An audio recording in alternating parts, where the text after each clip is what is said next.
And then let's see.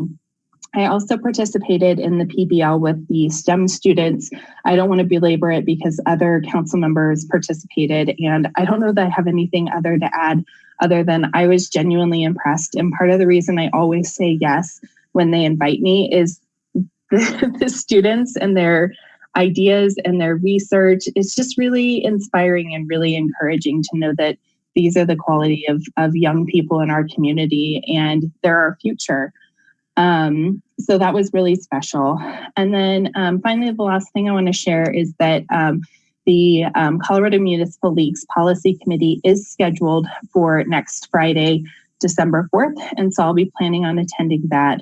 And if anybody has any questions, feel free to let me know. Thank you, Madam Mayor. Thank you.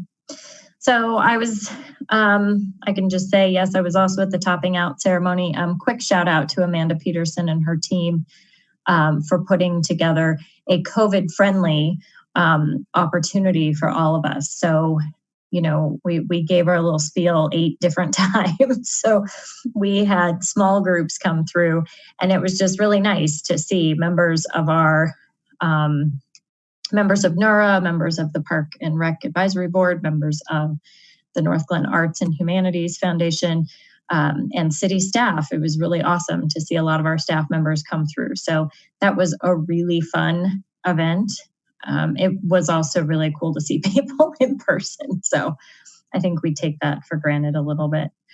Lots of meetings with Metro mayors. Those have been extended, and we've been talking a lot about COVID response, and it's very concerning.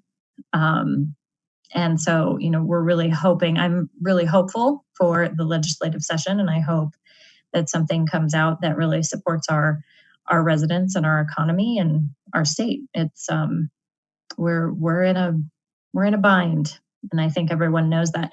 So at the start, when we were talking about the COVID update really quickly, I had just mentioned the concerning piece about some of our residents being uninformed.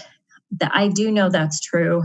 The flip side, however, is also true, that we have a lot of really responsible residents that could be spending Thanksgiving alone. So I appreciated all the comments. Thank you, Councilmember Peterson, for kicking us off just about being concerned about some of our residents. So, you know, Councilmember Goff will get to spend Thanksgiving with her husband, but we do have some single and widowed residents. So if you happen, if you know somebody, you should reach out. I'm going to stop. All right. Joanna, do you have anything? Save me, please. I don't have anything tonight, Mayor. Thank you. Corey, how about you? Other than wishing everyone a happy Thanksgiving, a sort of abbreviated one certainly, but wishing everyone a happy Thanksgiving, nothing else. Thank you. And Brooke, thank you for being here for us tonight. Do you have any updates from the city manager office? No, I do not. Thank you. Okay. Well, happy Thanksgiving to everyone as well. All right. So is there a motion to approve the consent agenda? So moved. Second. Joanna, will you pull the vote, please? Mayor Leidy? Yes. Mayor Pro Tem Wilford? Yes. Councilmember Witkovich? Yes. Councilmember Peterson? Yes. Councilmember Downing? Yes. Councilmember Brown? Yes. Councilmember Goff? Yes. Councilmember Duran-Malika? Yes. Councilmember Escobar? Yes. I will close that vote, and the consent agenda passes unanimously. Thank you. All right, we are going to jump into public hearings. We have one tonight, CB 1955. Joanna, will you read the title? A bill for an ordinance creating a new type of civil infraction in section 1-1-10 of the Northglenn Municipal Code and amending the possible penalties for violations of certain provisions of the Northglenn Municipal Code in conformance therewith. I will now open the public hearing on CB 1955. Joanna, do we have any comments prior to the meeting, or is there anyone signed up to speak? I did not receive any comments prior to the meeting, so I would just ask the callers on the line if they would like to provide any public comment during the public hearing to just unmute themselves by pressing *6.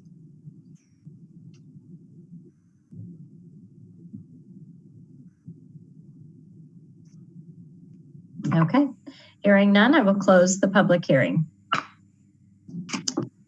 Moving into ordinances on second reading, CB 1955. Joanna, you want to read the title again? The abbreviated version. Right. Sure. Let's see how I can. A bill for an ordinance creating a new type of civil infraction in section 1-1-10 of the Northglenn Municipal Code. We'll stop there. Okay. That sounds good. Is there a motion to approve on second reading? Motion to approve. Second. So we have our magical city attorney with us. Can you summarize this item for us? Wow, with that introduction, now good evening, Madam Mayor, members of the council. This ordinance is the culmination actually of a long-term collaborative process between my office, the municipal judge, the prosecuting attorney, and the neighborhood services division, which, if adopted on second reading, will result in a large portion of the Northglenn Municipal Code offenses being decriminalized. And what that means is that they will be civil infractions, no longer subject to imprisonment as one of the penalties. And so largely, with the exception of sort of your traditional criminal offenses, general offenses in our code, largely everything else in the code is decriminalized. The only sort of nuance is for building and zoning code violations. The first offense would be decriminalized, but subsequent offenses could be criminal in nature. And I'm happy to answer any questions.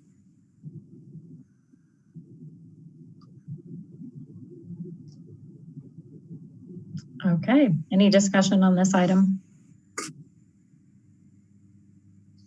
Okay, Joanna, will you call the vote, please? Mayor Leidy, Yes. Mayor Pro Tem Wilford, Yes. Councilmember Witkovich, Yes. Councilmember Peterson, Yes. Councilmember Downing, Yes. Councilmember Brown, Yes. Councilmember Goff, Yes. Councilmember Duran Mollica, Yes. Councilmember Escabel. Yes. I will close that vote, and CB 1955 on second reading passes unanimously.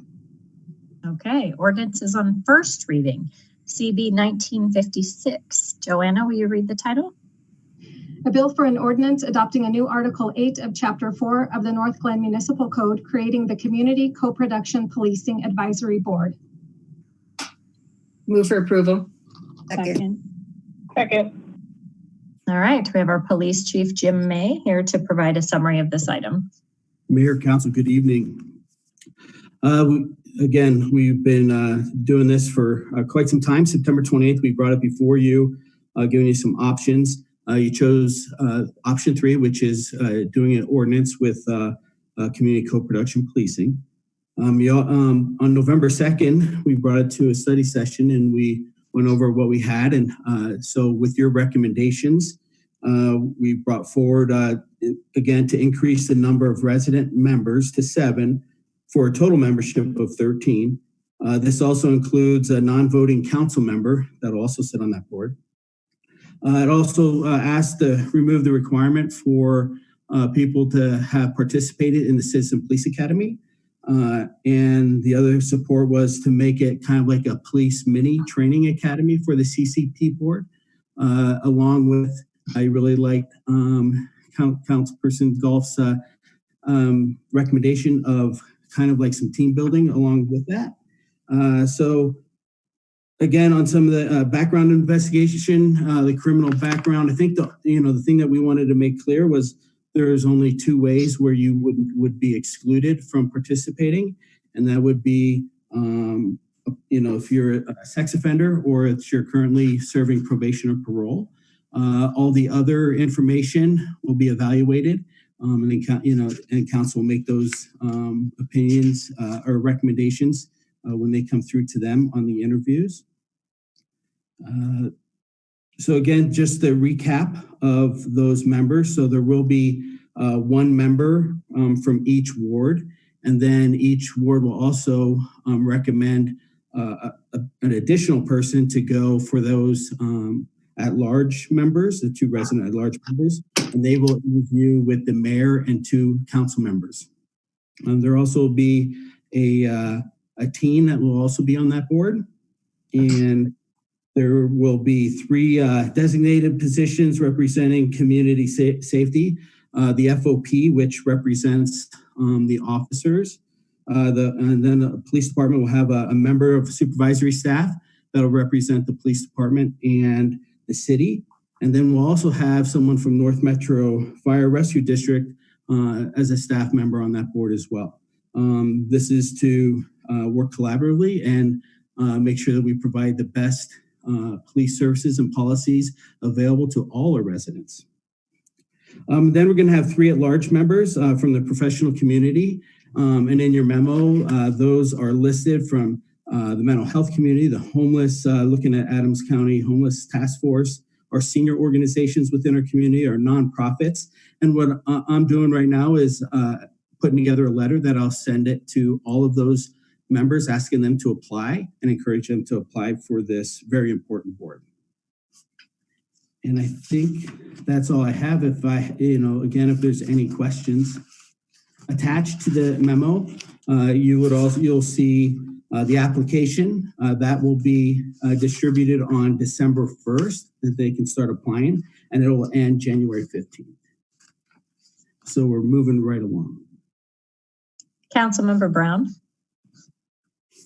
Just a really quick, more like a comment. At what point do we assign the council member that will be overseeing or working with this group? And I'd like to put a shameless plug in for Randall Peterson. I think that he would make a really good council contact for this particular board. Sorry about that, Randall. I'm his personal fan club, but I would like to recommend him for this role if he's at all interested in it, because I think he would do a fantastic job. Yeah, I'm not sure when, at what point we need to do that. I think that's something that we do, so we could have that discussion at any point, I believe. Is that correct? Yes. Yeah, I think so. I just wasn't sure about timing. Now, I do have just a couple little statements. Do our questions, I guess, all the residents who have applied for this role, they will all come before council except for the at-large members? Is that what I understood, Chief? As I'm reading the selection process, council members will select one individual to represent their ward and recommend another individual to serve in an at-large position. The other thing too, it's you interview no more than 5 members. So I guess the ward or the council members will evaluate those applications, and then interview questions. You'll work with RUPA to probably develop some questions, and also the Government Alliance and Race and Equity group to come up with questions as well. So that's how I see it. Also, I have a timeline for implementation. So today it's the first reading. December 14th, we'll bring it before you for our second reading. The application period will be open from December 1st to January 15th. January 25th to February 5th, council will do their interviews of all the applicants and review of the applicants. February 22nd, council will appoint the board through resolution. March 2021, first board meeting, orientation, training, all that's going to start taking place. So a lot of those dates and what it's going to be will be to be determined. Again, late March, the community listening sessions working with Barry Dunn Associates will take place, and we'll really get out there and engage our community members. So we've gone ahead and we've included CPAN members. And one thing that I just want to toss out there, I think that the residents that apply for this board, I think it's important that all of council who is interested in the interview process should also be included in that. I'm not sure if I heard it wrong where we wouldn't be included at the at-large members, but we would be included in up to 5. Is that what you said? 5 interviews? As I understand it, each council members in each of their wards will interview 5 candidates and then pick one for their member, and then they'll recommend a second one that will go to the mayor and 2 other council members, and that's who you guys choose. Okay. And Rupa, when we do that, let me see how I can phrase this correctly. When we do that, are there any limitations on the residents other than the fact that, we can't have sex offenders or current felons on probation, anything like that? Are there any other restrictions for the residents? Then let me just clarify. It's just to make sure it's probation or parole or sex offenders. If you have a felony, that'll be evaluated, but there's no, it doesn't say they can. If they have a felony, they cannot participate on this board. So I just want to make sure that that's clear. Do we, to her point though, do we have a stipulation that they can or cannot be on another significant board? Like somebody from the diversity board, that's a pretty big one. Maybe shouldn't take this commitment on as well. Did we talk about that? It is something that I would like to talk about. I don't think there should be a cross blending between those 2 boards for precisely the reason that you stated. Both of them are very important and we need to get more people in and involved. So if you are sitting on the diversity board, I don't feel like you should be on this board because this board is going to be very, very active too. And as Councilmember Goff said, they're meeting twice a month, and I would like to see this board separated from that board. Rupa, did we talk through that at all in the beginning? Yeah, I don't think we did. So Corey, if that's something that they want to include, does that have to be part of the ordinance or no? Yes, we would have to amend the ordinance, and I guess I would ask the question: are there any other boards that would impact someone's eligibility on this board? Right now, the only eligibility other than what the chief talked about related to criminal history relates to age at the time of appointment, and that you need to be, if you're a ward member, a resident of the ward, and if you're one of the at-large members, that you are a resident of the city. I'm sorry, I'm just enjoying Catherine's cat. Our other board and Catherine, I'm only going to skip to you because I feel like you put your hand up in response to this piece, right? Can you unmute for me? Yes. There. Yes, thank you. A couple of things. There is a member of the diversity board that is also on one of the other boards that we have. I can't remember. I think it's the arts board or something. I can't remember. And so I'm not sure what if that's a precedent or how that would influence what's going on with, this one. And then the other thing is, with the diversity board, the council member who was the ex officio member was the one who interviewed those at-large people with the mayor. So I was a little confused. I probably should have said something the first time around, why there would be 2 council members in addition to the mayor and how we would pick those people. I don't know. I mean, I guess that's fine, but I'm not sure what the criteria would be to pick 2 other council members. I would assume one of them would be the ex officio member, but I don't know who this other person's going to be. Yeah, I did remember that, Catherine, because we sat on those interviews together. So as far as timeline on picking that individual, we would have to do that by then. We'd have a deadline for sure. Joyce, did you want to weigh in specifically about that? Yeah, I did. I just wanted to make a comment about the person that's sitting on the Arts and Humanities Foundation. It's not a council appointed board. And so that wouldn't affect the person's ability to be on the other board. So, but anyway, it's a foundation board. Yeah. So and then CAB, if somebody, those people can't sit on any other board. Right. Okay. Mayor Pro Tem Wilford, did you have a different topic or do you want to weigh in on this one? I see your hand up. I want to weigh in on this one, and then I have a question about something else. Is that okay? Yeah, so leave your hand up, but weigh in on this one.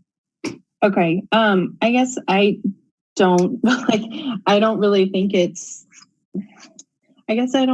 a big deal if we have applicants from other boards and commissions. Like, I trust our council members to make the best decision for this board, and I don't think it's necessary to keep adding additional requirements or exclusions. So I'm fine with the way it is. Okay. Councilmember Malika, did you want to weigh in on that part too?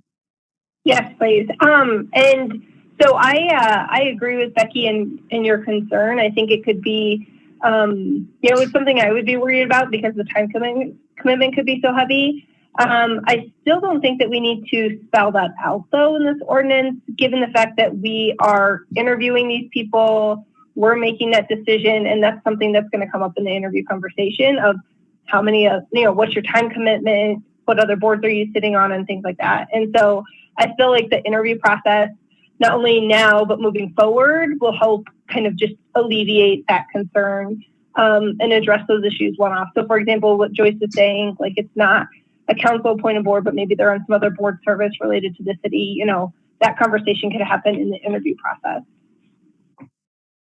Got it. Yeah, no, I appreciate that. So if everyone feels comfortable with that, that's what I was thinking as well. I just didn't know if we wanted to differentiate that. So I'm fine not doing it for all the reasons you just said.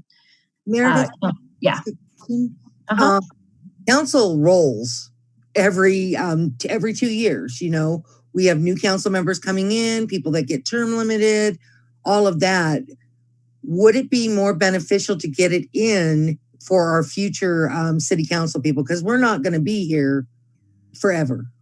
We're not going to remember this conversation that we had or how we felt that, they shouldn't cross the two boards. My concern is moving forward. I know that while we're interviewing them, we can track that and we can make sure that we don't do it. But as our future council goes forward, the newly elected officials next November or whatever, in my gut, I think it needs to be in there so that it is for lack of a better word, a hard turn right there. And that's probably just my opinion. But I think for transparency and for future board members, I would almost prefer that it be in writing. But I'll go on with whatever you guys decide. I appreciate your perspective, Becky, especially because it's pretty rare that two significantly impactful boards are created by one council in a 4-month time period.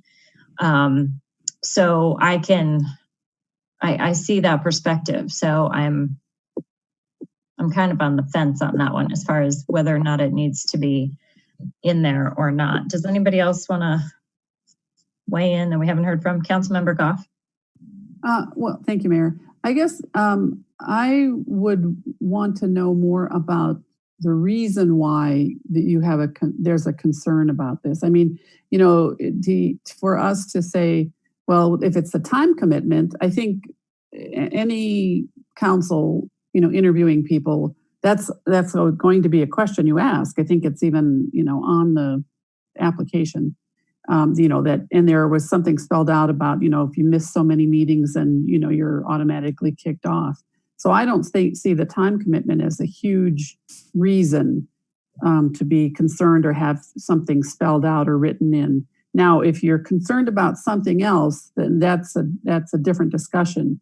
But I mean, I think I don't see the need. And in the future, I mean, a different council might have a different way of looking at it. So I think it's fine just to leave it the way it is. My concern isn't just with the time constraints, Catherine. My concern is that we have always said that we wanted more input from the community and that we wanted diversity, for instance.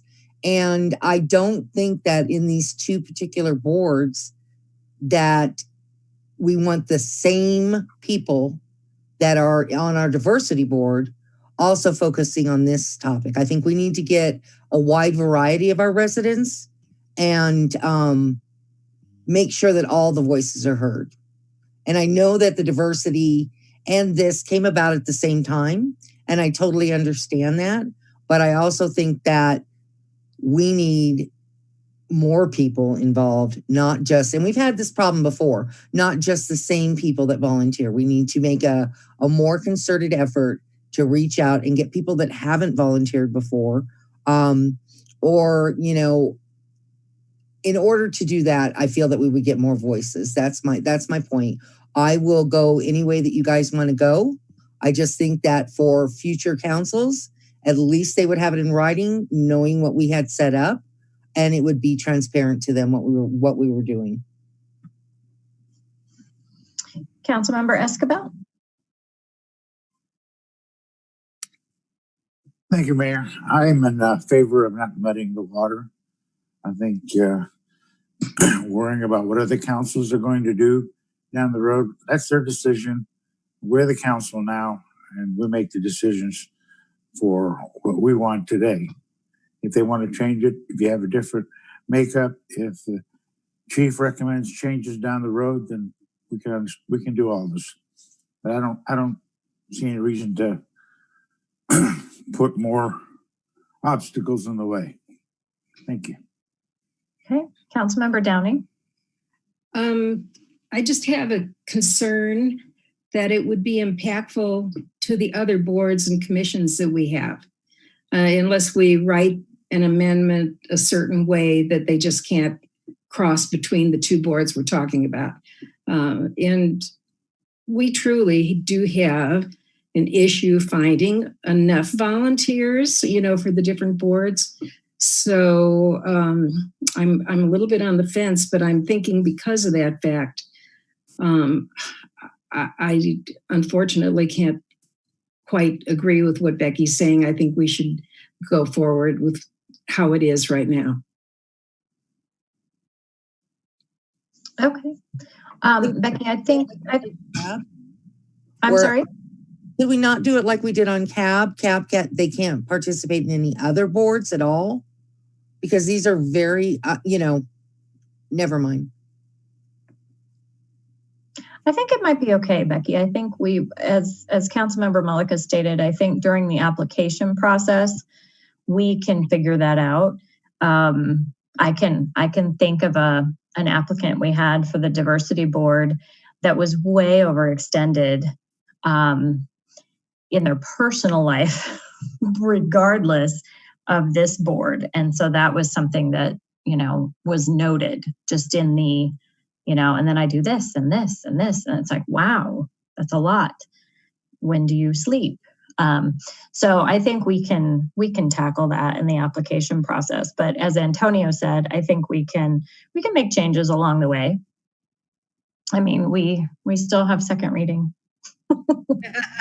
Yeah, I'm good. I mean, okay. I just want to put it in a thought. I appreciate your comments, Meredith. Okay, thank you. Mayor Pro Tem Wilford. Thank you, Madam Mayor. I just have a quick question, and Chief, maybe you can just clarify this for me. I had a resident ask, and I honestly couldn't remember. These meetings will be open to the public, correct? I don't think so. Yeah, I don't think so. I have to talk with Corey. They will be.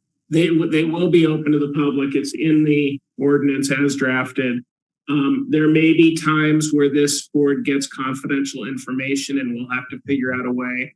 They would be be subject to the open meetings law. And so if they had to obtain confidential information, they could also be authorized to go into executive session.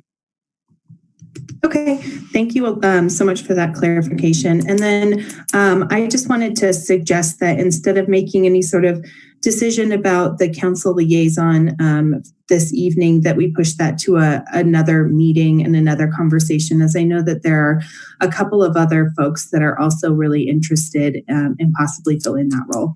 Thank you, Madam Mayor.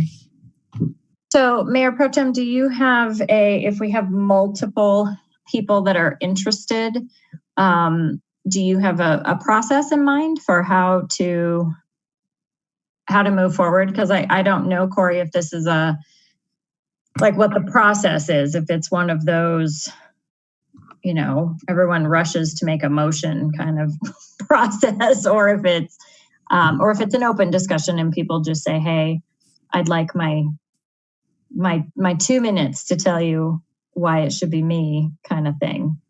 I guess the question I would ask, Madam Mayor, to your question is, do we have to name somebody in this ordinance? Because I thought there would have to be some sort of separate resolution naming the appointee. So I guess I was assuming that when that resolution came forward, that we would just open it up instead of nominating folks and ask if anybody's interested to talk about why they were interested. And then council can make a decision then and there. Corey, do you want to speak to that? Yeah, the ordinance does not contain a process for council selecting its ex officio member, so it's entirely up to council how to do so. It's certainly contemplated to be similar to other council appointments when the new council takes over, but certainly for the interim, this time at the creation of the board, the process is up to council. So how about Brooke and Joanna, if you guys could make a note, and the same day that we do second reading, have a discussion item be this topic. And to clarify, the topic is what the process is, or? No, it's actually selection of the council ex officio member. Okay, thank you. I said that right. Councilmember Goff.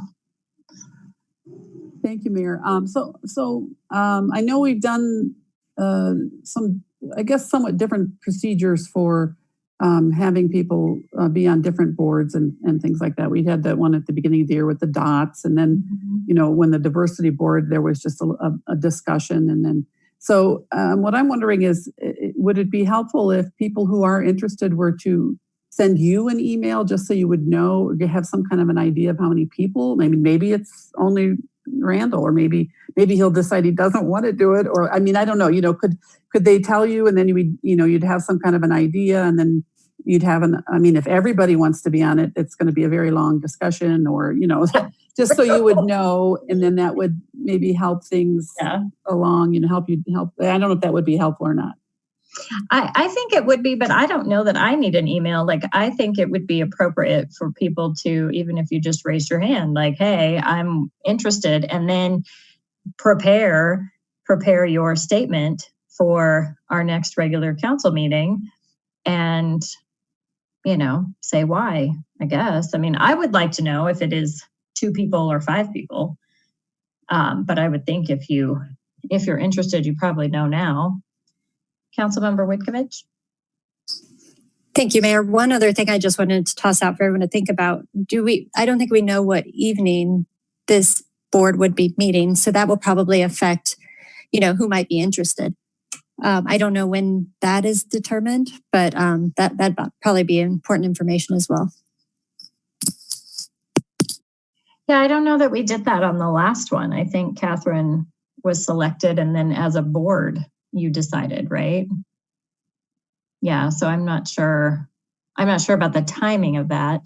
I think as the council member, you can push for the night that's your favorite. No Mondays for anybody. But you're right. That is something to consider. Councilmember Peterson. However this process works, just at a clarification, I don't recall putting my name forward expressing my interest here. But I would, as we move forward, I would be interested in being the committee select person for this. So for what it's worth. Okay. Is there anybody else that's been thinking about it, that's interested? Julie, do you want to speak to it, or just it's on your mind? It's on my mind. Can you hear me? Yeah, it's on my mind. I just think that this could be a fantastic opportunity. I feel like the work is very important to the community, and so I want to throw my name in the hat. One of the reasons why I didn't step up for the diversity board was because I felt like I was a little overwhelmed. One good thing about this is my schedule is lightening up for next year. I like that there's a little bit more space on my plate to help out with this and really dedicate the time that I'm able to this. And so, yeah, I want to throw my name in the hat. Thanks, guys. Anybody else? Councilmember Brown? I will also be throwing my name in the hat, Meredith. It's a subject that I'm very interested in and have been doing a lot of research on, taking some classes. So I would also be putting my name in the hat. Or the bowl. Or the bowl. Yeah, I know. So, and I think that's great. I am not, but that's very intentionally. I don't think in my role it's appropriate. But I'm thinking through this process, let's say we have these three, or we have, an additional one or two. Corey, how do we just have is it just a straight vote? Yeah, I mean, you can really design the process as you determine. You could have the resolution on the agenda with the blank, which I know has happened in the past, and just filled in at the meeting. With someone can make a motion to approve the resolution with the insert name of council member, and have a discussion and a vote. Okay, but I guess I'm going back to that vote. Like, we don't have a ballot with three names. So that's that weird voting process that is just odd. Is there another way to do it? Like, because what I'm guessing is you're going to say somebody makes a motion that it's one person. And then if they don't get enough votes, then you make a motion that it's another person. And then that's just weird. Is there not a better way to do that? Well, you can't do it by secret ballot. We have case law now that says you can't do that. So that's the way it used to be done before the law changed. And so, I think part of it is having a robust discussion at the front end to see if you can get consensus before making that motion, understanding that doesn't always work. Okay. And I just, if I may, I want to clarify, is that it was discussed earlier that there was going to be, that this would be an interim until the regular appointments, or was there clarification on that, or is this going to be a specific appointment? I think it would be a specific appointment till the next council. That's what I meant by once this board is up and running, when council does all of its committee appointments, this would be one of those. But this is just until the next round of appointments. Okay. Just wanted to clarify that for the members. And Mayor, I think your question is more about what should the deliberation process look like in terms of making the decision, as opposed to whether it's a blank in the resolution or not. And I think, as Corey said, that's really up to the council to decide how to do that. Okay. Well, we got a heads up, and we have some people that are going to prepare their speeches, and we'll have it on the next agenda as a discussion item. So thank you. I love that we have a lot of people interested. I think it's great. Okay. Any other discussion? So kind of to bring us back, I think we birdwalked a tad bit. To bring us back on, we are discussing ordinance on first reading, CB 1956. Were there any other questions for Chief May?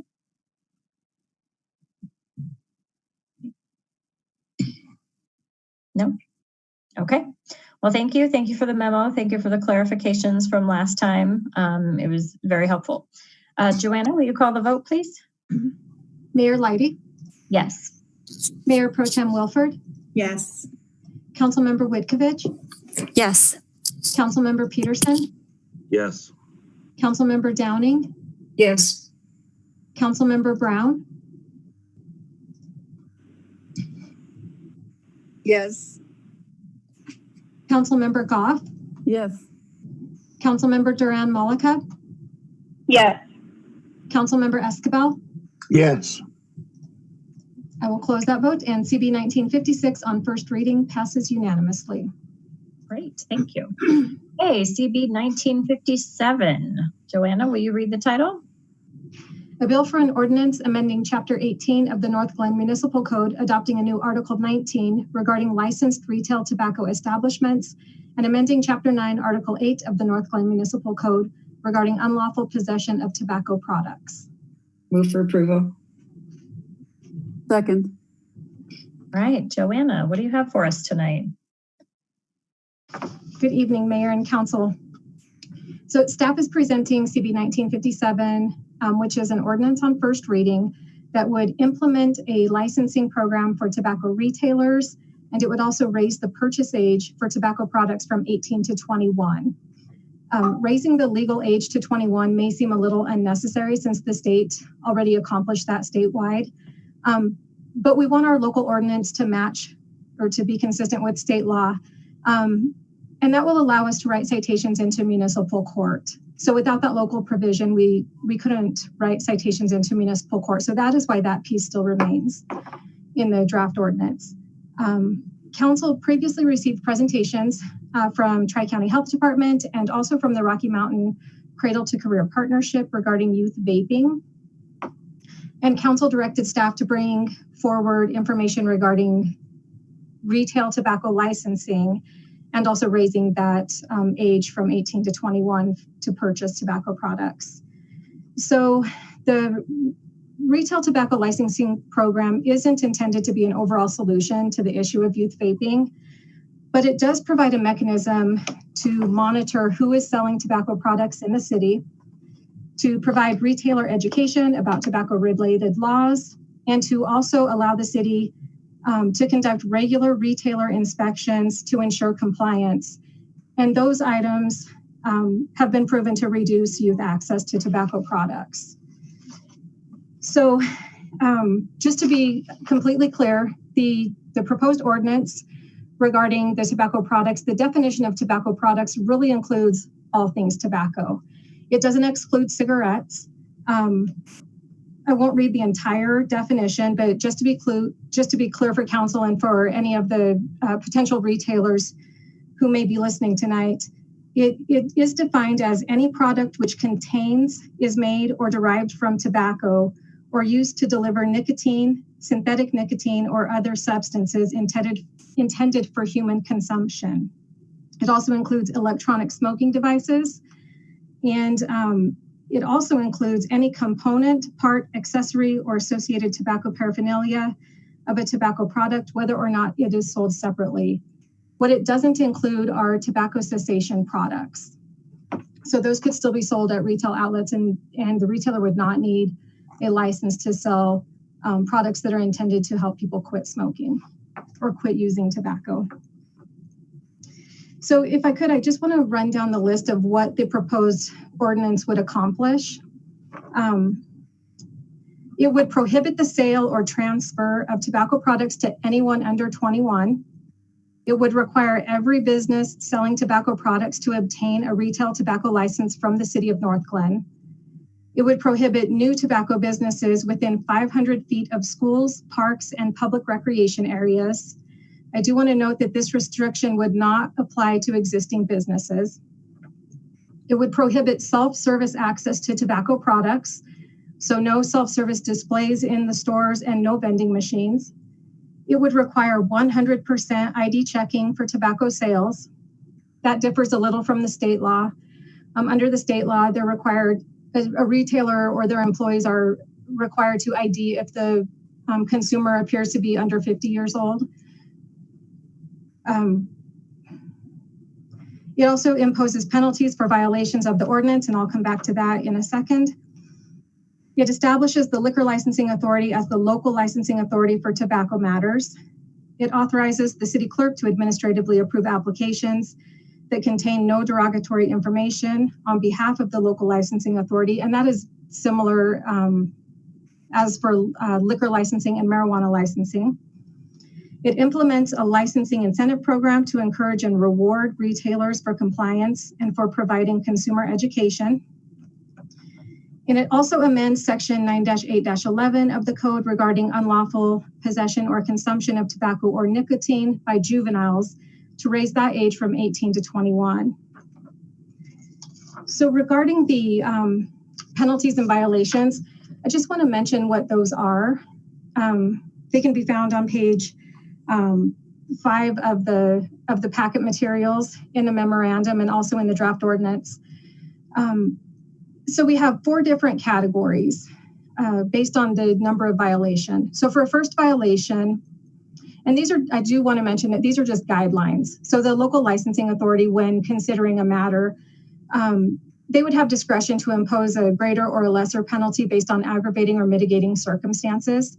So these would be the penalty guidelines. So for a first violation, the guideline is a $1,000 fine and a 7-day suspension, with 3 days of the actual suspension being served and 4 days held in abeyance for 2 years. For a second violation within 24 months, the penalty would be a $2,000 fine and a 14-day suspension with 6 days of actual suspension being served and 8 days held in abeyance for 2 years. For a third violation within 24 months, the penalty would be a $3,000 fine and a 30-day suspension to be served in its entirety. And then for a fourth violation within 24 months, the penalty would be a $5,000 fine and revocation of the license. And then in addition to that, the retailer would be prohibited from applying for another retail tobacco license for a period of 3 years from the date that that final order was issued. So I did want to mention what the city's proposed penalties are. For those who spoke about, having strict penalties earlier during public comment. And then the compliance checks was also mentioned. And I did want to read the language that is found in the state law. And that, I won't read the exact language, but the summary is that in House Bill 20-1001, the state law provides that the number of compliance checks required of each retail location at which products are sold will be 2 per year, or at least the minimum number annually required by federal regulation, whichever number is greater. So there's language in the state law that says that if a local municipality licenses tobacco retailers, that the state will coordinate with the city in order to perform those compliance checks, or also in order to investigate complaints that they receive about tobacco retailers. So I believe it was staff's intention that the minimum number that we would follow would be that 2 per year. And in the meantime, the state will be adopting rules that will lay out their guidelines for compliance checks as well, but I don't believe those are available yet. So the city clerk's office estimates that there are 35 retail businesses that could potentially be affected by a retail tobacco licensing program. They have been notified that the city council is considering this ordinance on first reading tonight. And I'm happy to report that they've already started reaching out to staff to get more information and to ask questions, which is wonderful. They will also be notified if the ordinance passes on first reading so that we can provide them more information about the date and time of the public hearing and any changes that council may make to the proposed ordinance. And just as a side note, retailers must obtain a retail tobacco license from the state by July 1st, 2021. So if the city implements a retail tobacco licensing program, the state and the city will work to coordinate with each other to align those license expiration dates and to also then perform those required compliance checks at businesses. And that's kind of the licensing program in a larger nutshell. But I'm happy to answer any questions that council might have about the ordinance.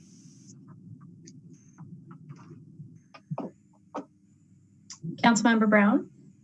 Will this require another board, or is this going to be like the marijuana board where the council really oversees any issues? How is this handled? So the ordinance actually designates the liquor licensing authority as the local licensing authority for tobacco. Can I throw something out to my fellow council people? Sure. Although I do support this, I do worry about putting a fine or putting another license fee on a business that already is going to have to purchase a license from the state. And I'm wondering if we could waive the license cost for the first year to get through this COVID issue. Some of our tobacco stores are actually small businesses. They're not like your Walgreens and things like that. And I'm just wondering if that's something anybody would be willing to talk about. I have a great concern with adding another cost to businesses during the COVID, even though it's only a couple $100. Joanna, how much is it? So the fees would be set by separate resolution, but what staff is proposing would be an initial license fee of $300 for the first year. My concern lays with our already stressed businesses. You know, I'm in favor of the resolution, but I worry about our timing and those kind of situations. Those are my concerns. Does anybody else want to weigh in? Councilmember Downing? I agree with Becky. In this time of hardship for our small businesses, I think maybe if we could waive it, or maybe, I'm not sure how, I was going to say maybe, not even ask for a fee until next year. But even at that, they're going to be struggling. So I would like to talk more about how we could handle this, because we know all of our businesses are struggling. So I totally agree with Becky, but I do agree with the ordinance. I just don't want to have any more negative impact on our businesses. Councilmember Goff? Well, I'd like to know what kind of costs would be involved for the city to, track this program or enforcement or whatever like that. I mean, I'm assuming that the fees that we're suggesting would be to cover costs of, running the program, so overseeing it and that kind of thing. Am I right on that, Joanna? Can you give us some kind of numbers or estimates or? You are correct. The licensing specialist actually did a cost analysis, because we do want the fees that we impose for the license fees to match the staff time that's required and the expenses for administering the program. I don't have that pulled up in front of me, but I can get to it. But it is based on, the majority of that cost is based on staff time. When staff receives an application, and we see this working similarly to liquor licensing. When staff receives a new application, we then engage the other departments to make sure that the application meets certain requirements. So that would be, planning and development for the zoning or the location. It would be finance to make sure that they have a valid business license. The police department in order to do an initial inspection before we issue a license. So it's really the staff resources that make up the majority of that license fee. Mm-hmm. And as we've written in the staff memo, if anybody should be found to be in violation of the ordinance, those penalties also would support the licensing program as far as enforcement and compliance.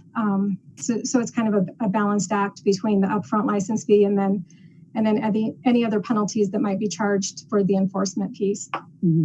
Yeah, I guess I would consider I don't know, lower fees or something, but I don't know that I would get rid of them at all the first year. I don't know, but I would suspect that tobacco sales have not been impacted by COVID because people who, smoke or use nicotine, that's something that the people depend on to get through stressful times. And I'm sure that, that demand, I'm not sure, but I would assume that demand might even be going up. And this is a huge health issue. I think that we've heard from people tonight writing in or calling in that this does need to be addressed, and that people are encouraging us to take this stand or make this move. So I don't know that I'd want to get rid of the fees entirely the first year, but we could try some kind of 50% off the first year or something. But I would like, before I made a decision, I'd like to know, maybe more exact numbers about what it's going to cost the city, because we are also having to deal with the effects of the COVID financial impact as well. Councilmember Malika. Thank you, Mayor.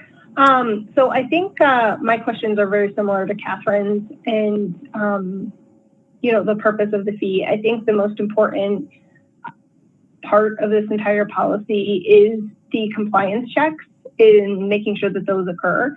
And right now, if we're looking at just trying to do the bare minimum of the 2 compliance checks a year, I think that would be my question: is what are the costs associated with those compliance checks? And I know that I remember seeing this, Joanna. You explained the whole thing to us very long ago, and you talked about the whole cost breakdown. So I know it exists somewhere where we talked about this. And so my request would be, since the compliance checks are the most important part of this entire thing, plus the administrative process actually kind of setting up these licenses and getting them issued, I don't know how much of your staff time and budget could take over some of those costs. So, and I don't know if you have an answer right now. It's probably a tough question to kind of answer on the fly. And so I feel for you, I'm sorry. But as long as, we're not cutting too deeply into your budget, because or chiefs, because those compliance checks are essential to making this whole thing successful. Mayor Pro Tem Wilford. Thank you, Madam Mayor. I'm noticing that my comments and questions are they're very much aligned with Julie and Catherine here. I guess since this is first reading and we've got a little bit of time to gather some additional information, I would be really interested in understanding the financial impact to our 2 vaping stores or our 2 vaping businesses, because I guess to Catherine's point, I'm having a tough time believing that tobacco sales have been negatively impacted. So I guess I just want to see some data and some numbers around that idea, especially if we're going to consider a reduced fee or scaling back the program at all, because I think what really makes this program work are the compliance checks. And I would hate for us to not be able to do that, especially because there's been so much thought and conversation and work that's gone into building the ordinance that's in front of us today. So any additional information you can provide potentially at second reading would be really helpful. Thanks. Councilmember Witkovich. Thank you, Mayor. I would echo the request for some more information. I don't want the city, experiencing some sort of hardship because we're implementing this program and we've waived fees. Also agree with Council Members Goff and Mayor Pro Tem, about tobacco sales not declining, but also a lot of these tobacco sales happen at gas stations, which also haven't really seen a hardship either. But also I wanted to mention, I think we've got a date of July 1st, 2021 for when licenses need to be purchased. So it's not like something that has to happen by January 1. So there's still some time. So at this point, I'm not really inclined to waive the fees or even reduce them because it is such an important program that we need to get going with. But I would like, some more information about what those direct costs are. Thank you. Councilmember Peterson. Thank you, Mayor, and thank you everyone for your thoughtful comments on this. I tend to be on the side of this is an unnecessary thing at the wrong time. And it's, we just, an hour and a half ago, we sent a proclamation praising our love of small business. And here's your license, and here's your fee, and here's another regulation on this. I'm okay with the regulations. I'm okay with the checks and the compliance. My recollection is we started talking about this in February. Then, the world changed. And I think this is wholly unfair to start a license and fine compliance program in the middle of this with 36 businesses that might be affected for it. So I would be open, not about looking at the sales. I mean, is that the standard? If they're making money, they can afford it. If their tobacco sales have not gone down, they can afford it. I would be okay looking at this and maybe thinking of a couple things. I would favor bifurcating this ordinance into, that way we can say yes 100% on moving the age of purchase from 18 to 21. We could take a look at these things separately. And if we do a compliance issue, I would love to have a phase-in period where it's not immediately fiscally overwhelming or a slap in the face or an obstacle for some of our small businesses. A trial period, a phase-in on this, I think would be a smart way of implementing anything we do. Thank you. So, Joanna, I know you've been listening and taking notes. I'm wondering if you can just get us some numbers. I think Randall made some really good points about honoring small businesses in our city. And I know that not all of our small businesses are hit with this, but it's, but it is super important that we have the numbers. So could we get some sort of breakdown in cost and expense? I guess those are the same thing. I'm not an economist. For, what it's going to cost the city if we waive the fee the first year, what it's going to cost to make sure compliance checks are done and we don't let them go because we didn't charge the fee. Is that something you can add for second reading? Absolutely. I pulled up one of the cost analysis documents and it has a total number of hours, but it doesn't have the breakdown. And what we do is we look at the cost per position. So, obviously a detective who's doing a compliance check would, have a higher rate than another position who might be performing another task in that process. So we can get more detailed information about how the fees would be developed. The one bit of information that I would just hesitate to not promise to council would be that financial information about the businesses. I know we can't provide detailed information, but we may be able to provide it in a way that doesn't violate any rule as far as a business's sales tax revenue that's generated for the city. And I do appreciate Councilmember Peterson's comments regarding the timing. Council did talk about this back in March, and it was scheduled to come back, I believe, in April, and then the pandemic hit, and we tried to push it off to not be a burden to our small businesses. But we're trying to balance the timing of when it's appropriate while also knowing that state licensing requirement is going to affect the businesses too in July. But short answer, long answer is definitely, we can definitely get council more information. And luckily those fees haven't been formally set yet. That will happen by separate resolution. So we don't need to change any fees right now. We can absolutely provide more information for council to see how those fees are developed and then to consider some different options for how we might handle it the first year. Great, thank you. Any other questions for Joanna? All right, will you call the vote, please? Mayor Lighty, Yes. Mayor Pro Tem Wilford, Yes. Councilmember Witkovich, Yes. Councilmember Peterson, No.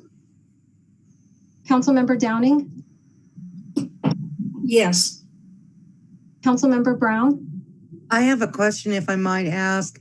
Are we voting to move it on to just to second reading? Right. So that's all we're doing is voting on it to go to second reading. Right. I'm going to vote no. Okay. Councilmember Goff, Yes. Councilmember Duran Mullica, Yes. Councilmember Escobar. Yes.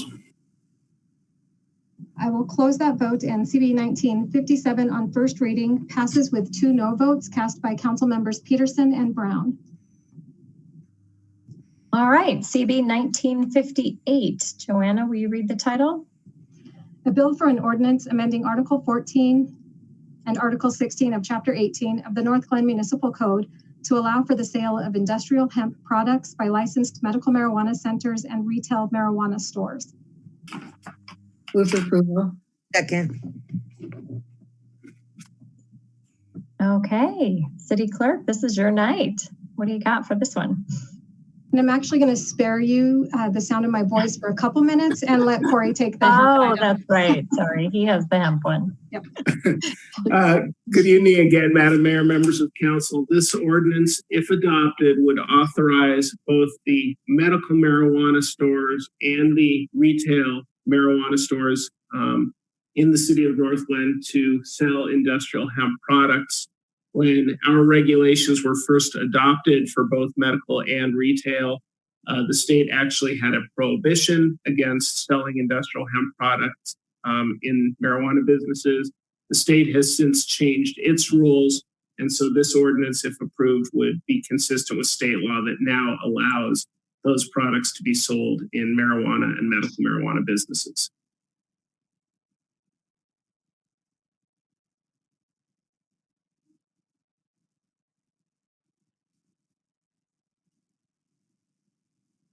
You're on mute.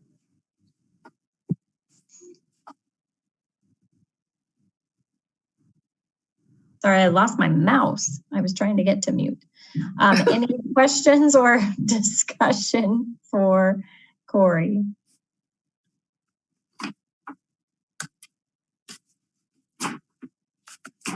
Okay, Joanna, call the vote, please. Mayor Lighty, Yes. Mayor Pro Tem Wilford, Yes. Councilmember Witkovich, Yes. Councilmember Peterson, Yes. Councilmember Downing, Yes. Councilmember Brown, Yes. Councilmember Goff, Yes. Councilmember Duran Mullica, Yes. Councilmember Escobar. Yes. I will close that vote, and CB 1958 on first reading passes unanimously. Okay, CB 1959. Joanna, will you read the title, please? A bill for an ordinance amending Article 16 of Chapter 18 of the Northglenn Municipal Code regarding retail marijuana businesses. Move for approval. Second. Right. Joanna, can you provide a quick summary? I can.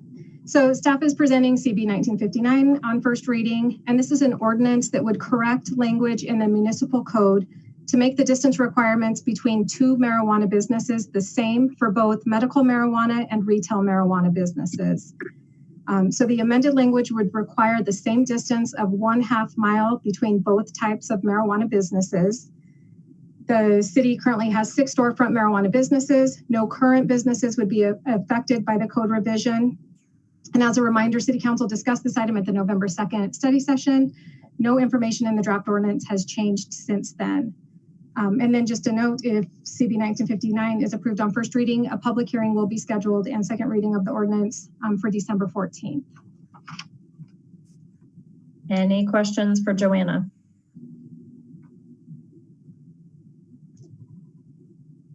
Okay, Joanna, call the vote, please. Mayor Leidy, Yes. Mayor Pro Tem Wilford, Yes. Councilmember Whitkovich, Yes. Councilmember Peterson, Yes. Councilmember Downing, Yes. Councilmember Brown, Yes. Councilmember Goff, Yes. Councilmember Duran Mullica, Yes. Councilmember Escabel. Yes. I will close that vote, and CB 1959 on first reading passes unanimously. Okay, CB 1960. Joanna, will you read the title, please? A bill for an ordinance amending Article 4 of Chapter 13 of the Northglenn Municipal Code regarding campaign finance complaints. Move for approval. Second. All right, Joanna, can we learn more about this? Okay, so staff is presenting CB 1960, which is an ordinance on first reading that would adopt a local process for third-party campaign finance complaints. So as a reminder, Colorado Senate Bill 19-232 requires that campaign finance complaints must be filed with the clerk of the applicable municipality. So previously, campaign finance complaints were filed with and handled by the Secretary of State's office. Or if they were filed with the municipal clerk, they were forwarded to the state and handled by the Secretary of State's office.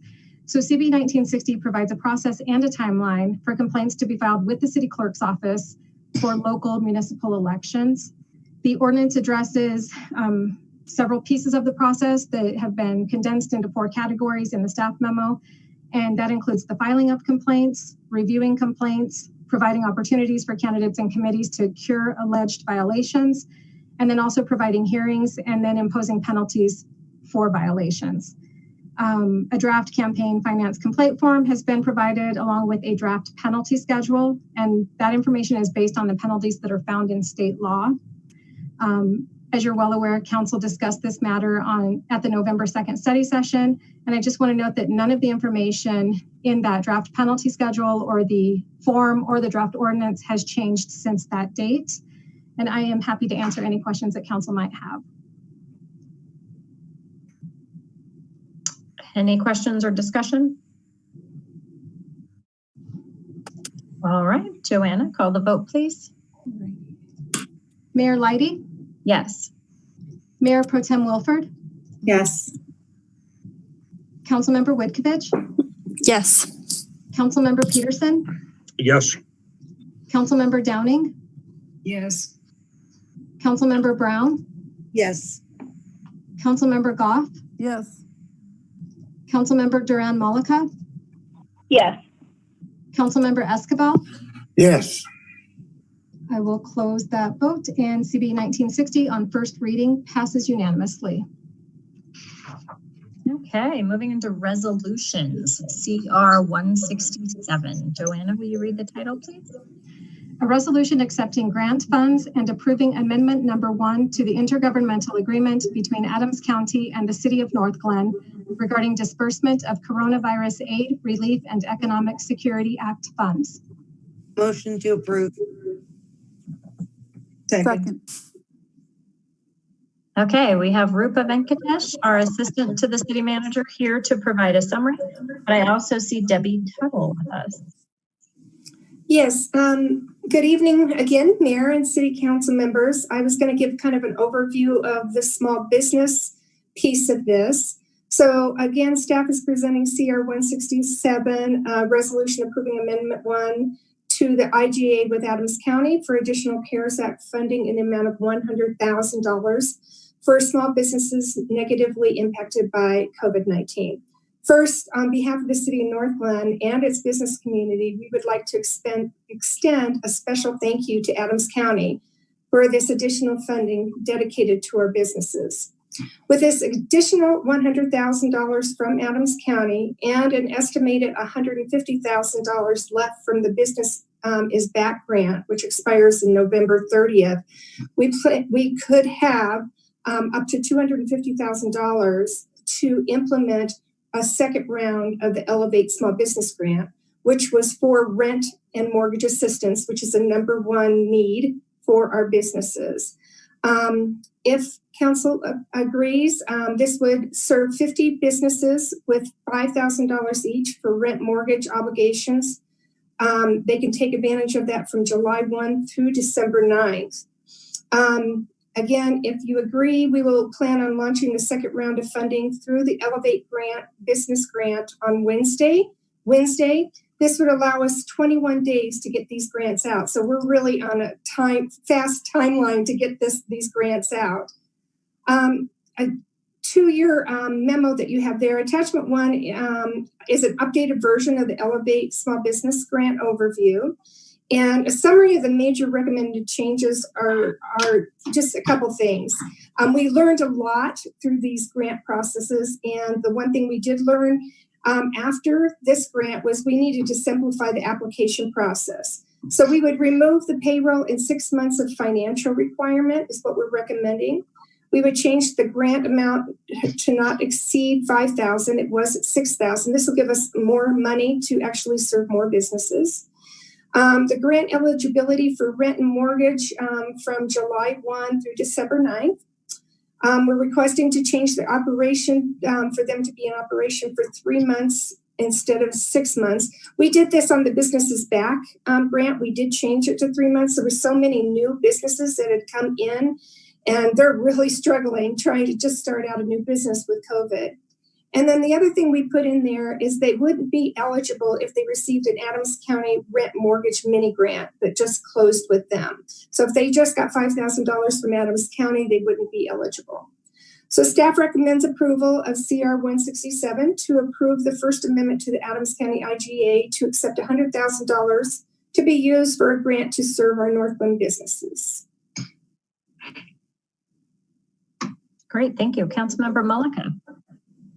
Yeah, I just have a quick question, and I saw in your memo that, because in our previous conversation, we talked about some of this money going to help residents as well with their rental and mortgage assistance. And I see that you put in your memo that Maker doesn't have any kind of room essentially to accept or process any more applications. Have we reached out to other organizations like Almost Home or any other nonprofit that could be also helping residents, or are we still considering putting money towards that? I'm going to turn that over to Rupa to answer that question.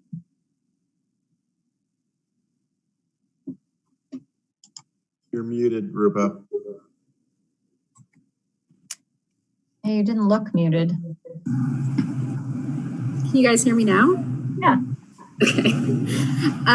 So what I was brilliantly trying to say earlier was that Maker Housing did receive $100,000 from leftover money from the ECPAC childcare grant agreement. So ECPAC was given $320,000, and they were able to only distribute about $130,000 to $140,000. So we gave $100,000 of that to Maker, and they've said that with the deadline of December 11th, they'll be able to finish out the $100,000, but not anything more. Almost Home is the other organization that we're aware of that's providing rent and mortgage assistance, and they were given $50,000 from the previous business grant allocation per council direction. And they've said the same thing, that administratively they could feasibly only do that much more. So that's the only reason why we haven't, given any more money to those programs, because they've said realistically they wouldn't be able to use it. Okay. Well, yeah, and I just wanted to make sure that we did a good search of that, because I know our small businesses are in need, but we also have many residents that are in need too, and I want to make sure that they're getting access, because it just kind of seems like all that money just went away very quickly that helped residents with rental and mortgage assistance.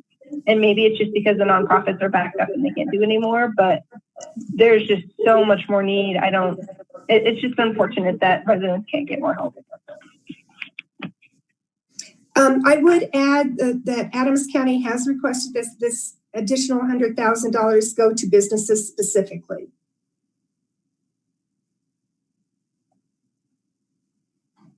Mayor Pro Tem Wolford. Thank you, Madam Mayor, and thanks for that last addition there, Debbie. I guess I didn't realize that the county had asked for this to go specifically to businesses. I guess the question I wanted to ask you, Rupa, is I keep hearing on the news that there's like an incredible demand for testing. And I'm just curious, how are we doing at our testing site? And if we're going to be taking 100,000 from the county, is there any flexibility to move some of our other CARES funding towards testing, knowing that, you know, the surge is continuing and it's probably going to get worse throughout the end of the rest of the year? Yeah, so originally when we brought forward the testing site option to council, it was to do 9 weeks, and every week we would do 100 tests per week because that's what we were told the capacity was. Well, now I think we're 12 weeks in, and we're doing about almost 300 tests. So Advanced Urgent Care has really stepped up to be able to provide more tests during the same amount of time. And our testing sites are from 9 to 1, and we're already seeing a backup of those sites starting at 9:15, 9:45. But Advanced Urgent Care has stayed past that 1 o'clock time to be able to provide that service to folks. So we have gone above what we said we were going to do with 100 tests. We're providing almost 250 to 300 each week. And we had also committed to doing 9 weeks, but Adams County had wanted to extend it through the end of the year. So instead of ending our testing set in December 4th, we are ending it now in December 30th because there was such an increase in demand and still is. Okay, and we have a sufficient level of funding to be able to continue to do that? Yeah, so the memo that is outlined and the amount that's allocated for the testing site for $374,000, that takes us through the end of the year. Okay, thank you for that clarification. All right, thank you.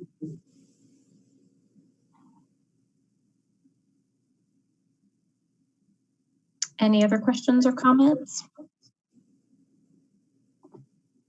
Okay, Joanna, will you call the vote, please? Mayor Leidy? Yes. Mayor Pro Tem Wilford? Yes. Councilmember Witkovich? Yes. Councilmember Peterson? Yes. Councilmember Downing? Yes. Councilmember Brown? Yes. Councilmember Goff? Yes. Councilmember Duran Malika? Yes. Councilmember Escobar? Yes. I will close that vote, and CR 167 passes unanimously. Thank you. All right, our one and only discussion item. We have Eric Enzi, our senior planner here, I believe, there he is, to provide an update to council on the Civic Center Master Plan. Hi, Eric, how are you? Great. Good evening, Mayor, members of council. Looks like I'm your last item on the agenda as well. So try to keep it short here for you all, but we did want to give you an update on where we're at with the Recreation Center, Senior Center, and Theater project. And I'm giving it tonight because Amanda's taking a little time off. So just wanted to start by thanking everybody who was able to be in attendance at the Topping Out event that was held on November 12th. For those of you who weren't able to attend, Topping Out ceremonies are intended to commemorate basically the placement of the last structural roofing beam on a project. And it's also a time where it's used to kind of recognize all the work that has been done up to that significant milestone in a project. So that's the intent of what that was. The event included members from Council, NURA, the Northglenn Arts and Humanities Foundation, along with members from the design, construction, and city staff team who've been involved in this project. Attendees were spaced out at time intervals throughout the afternoon to meet socially distancing and minimize number of people who were gathered due to COVID mandates. While at the event, all attendees were invited to sign the last beam that was since then hoisted back into place. So it is actually in place now. Additionally, attendees were taken on tours of the construction site. So we'll hopefully be able to, obviously, at some point in the future, do some more tours as the project kind of continues to progress. In terms of construction progress, November saw basically the completion of all the roof joists, along with significant progress towards decking, flooring within the facility. So that's basically all done as well. The underlayment for the exterior building skin was actually installed. So if you do drive by it, you'll see a lot of areas where they'll be putting the siding on to the exterior of the facade of the building. So that was done, as well as some major window framing and actually the installation of some windows as well. So they've also begun drywall on the theater side of the building. So that is the construction that's going on right now in terms of walls. Final grading of the festival lawn is now being continued, and we do anticipate that the Memorial Parkway sidewalks will be done here pretty shortly in early November or early December. So FCI also hopes to be able to pave the perimeter of the site.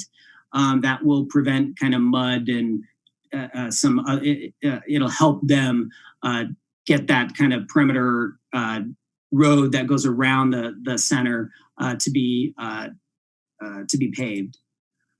In terms of next steps, some of the other items that the project team is working on at this point, we are working towards submittal of an RFP on the solar vendors for the roof solar panel installation. BRS is also working now towards submittal of an RFP for purchasing furniture. So we're getting to that point as well.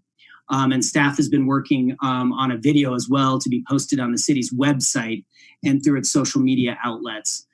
This video is intended to provide an update of the construction progress to members of the community, as well as take them on a tour of the building, similar to what you guys were able to see at the topping out event. COVID-19 remains the critical item that could impact schedule of the project. FCI is continuing to monitor the construction site, including all their employees and contractors who are working on this project. The hope is obviously to be able to verify that their site is in compliance with COVID-19 safety precautions. This does include daily safety briefings along with wearing of masks and social distancing as well. At this time, the project is still on schedule and within budget. Staff will inform council if anything should change in the schedule based on permit delay notification warnings that was presented to you and received from FCI a couple months ago. That was just a warning based on the scare of COVID-19 and what impacts it could have. But at this time, the good news is we appear to be tracking well. So keep fingers crossed that we're able to continue moving forward. That concludes my presentation for November. You'll get another one of these obviously next month. So I'm happy to answer any questions you may have.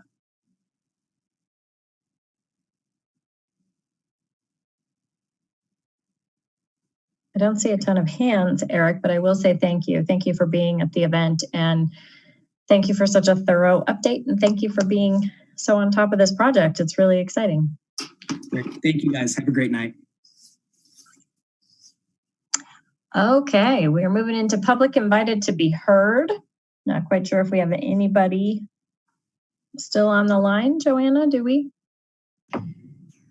There is one person on the line, so I might just pause for a minute and let them know that if they wish to unmute, it's *6, and then they can provide public input. I don't have any text messages or emails at this time. Okay.